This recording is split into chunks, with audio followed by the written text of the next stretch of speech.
improvement. Practice sessions have looked okay here and there, but what issues were you dealing with in the car? Yesterday, the car was amazing. Felt great. Mercedes has returned to prominence after a few seasons in the background. How did this once dominant but recently struggling team manage to get back to the top of the Formula One grid so quickly? What caused this abrupt change in direction? With impressive tactical maneuvers and advances in technology, the Silver Arrows have made a remarkable return. But is this a result of pure happenstance or a well-planned comeback? What mysteries surround their rapid ascent? We'll delve into the tactics, breakthroughs, and crucial moments that have propelled Mercedes back to the top. This is the rebirth that Formula One enthusiasts have been waiting for. Fasten your seatbelts as we uncover the reasons why Mercedes is once more the Formula One team to beat. Mercedes acknowledged that the start to 2024 was shockingly poor. To now question whether they should have won the Canadian Grand Prix marks an incredible turnaround. Mercedes finished on the podium for the first time this season, capping a run of improved outcomes after struggling in the opening races. George Russell, the surprise pole sitter and third-place finisher in the rain-soaked race, conceded that the team's finest performance of the entire year appeared to come somewhat unexpectedly in Montreal. However, Mercedes had been showing more consistency in the last few races, providing hope that the team was finally adjusting to the new regulations. Mercedes undoubtedly benefited from conditions in Canada, including sporadic rain that delayed practice sessions and rearranged grid. With Ferrari, the winner of Monaco, not competing and Red Bull struggling to maintain their pace over the circuit's bumps, Mercedes seized the opportunity. Lewis Hamilton seemed very good during practice for the Canadian Grand Prix weekend, but George Russell stole the show by claiming the pole for the first time in 2 years. Russell had beaten Max Verstappen in Monaco,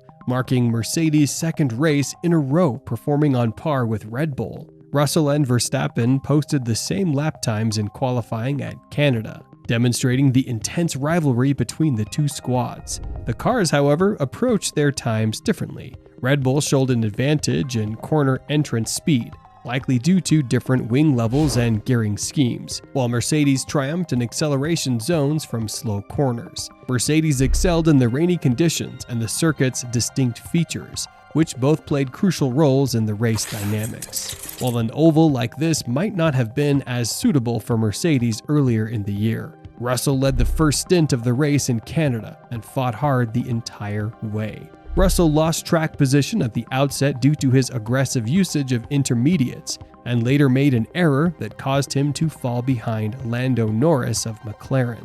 Meanwhile, Hamilton had a strong battle despite a poor qualifying effort. Though perhaps exaggerated, he believed his drive was among his weakest, calling the outcome below standard. Mercedes' comeback and competitiveness were on full display during the race, leaving many to wonder what more could have been possible under slightly different circumstances. However, it's clear that none of the drivers in this Grand Prix were able to reach their full potential, indicating missed opportunities. Toto Wolff, the team's supervisor, remained cautious about Mercedes' pace, but Lewis Hamilton believed the car could win, giving Mercedes its best hope of the year. How did Mercedes get into this competitive position, considering their difficult start to the season? And can they replicate it in upcoming races? Mercedes recently made noticeable alterations to the shape of its front wings. Although just one was available, George Russell ran a modified version in Monaco, and Hamilton used it in Canada. When the season first began, Mercedes' distinctive front wing design, which had a gap inboard on both sides and a smaller width at the top flap joined by a thin strip of carbon fiber, was a key talking point. This design was initially thought to improve performance by addressing high-speed rear-end stability problems, but as their understanding grew, Mercedes decided against this method and instead went with a more traditional look. Though initially intended as a test design, there's a reason it was done that way early in the year. The idea was to inject some vigor downstream, improving airflow to the front of the underfloor, according to James Allison, technical director of Mercedes. Mercedes focused on increasing downforce as they addressed their flaws, especially rear-end stability. As part of this larger effort to improve overall aerodynamic balance and performance, front wing design evolved. Mercedes demonstrated promise in Canada, but were unable to reach their fullest potential due to several missed opportunities. Their continued attempts to get back into competitive form in Formula One are reflected in the tactical and technical changes they've made, such as improving the shape of their front wings. It remains to be seen if they can maintain this level of performance in future races, but their adaptability and dedication to growth indicate they are heading in the right direction. Running a Formula One vehicle low to maximize downforce and aerodynamics can have a major impact through ground effect. However, an excessively low front wing position could result in too much downforce in certain regions, leading to imbalance and impairing overall performance. In 2018, Mercedes struggled with a limited setup window, which frequently led to bothersome understeer and slow turns. Attempts to fix this problem sometimes resulted in high-speed reintroduction of rear-end instability. Reducing the top flap and straightening the bottom edge of the front wing design has proven crucial for resolving these problems. In slow turns, it enables the car to maintain the necessary load for adequate front-end grip. But in high-speed sections, when downforce rises, it prevents the car from lowering excessively. Mercedes has also improved the wing's flexibility, a crucial area where opposing teams have historically had an advantage.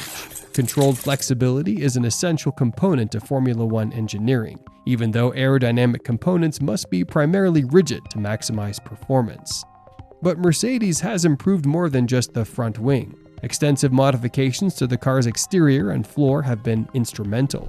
Mercedes showed encouraging signs of progress leading up to Canada, suggesting a deeper understanding of their vehicle's dynamics and performance potential. Mercedes' dedication to improving their package for better on-track performance was evident with modifications made in Miami, including changes to the floor's edges and roof volume. Mercedes continued to improve its configuration in Canada, making changes to the front wing and floor that were first observed in Monaco. These modifications expanded the car's performance window and allowed it to run lower. Toto Wolff evaluated Mercedes' development and observed their newfound stability following years of ups and downs. In Montreal, Mercedes demonstrated impressive one-lap speed, and Andrea Stella of McLaren was complimentary of the team's steady front end. Despite previous discrepancies, there is hope that Mercedes is headed in the right direction this time. However, in stark contrast to George Russell's impressive exploits, Lewis Hamilton continues to struggle in qualifying. Hamilton's fall to 7th place despite possible front row pace highlighted his ongoing issues with tire preparation and track conditions. After the race, Hamilton acknowledged his mistakes and emphasized the need to improve attempts during qualifying to capitalize on Mercedes' increased race pace. Mercedes needs to be consistent if they want to secure their comeback in the championship rankings as they look to future events, including the test in Barcelona, by continuing to refine their setup and strategy. What do you think about Mercedes and Formula One? Let us know in the comments below, and if you enjoyed the video, give it a thumbs up and subscribe to the channel for more.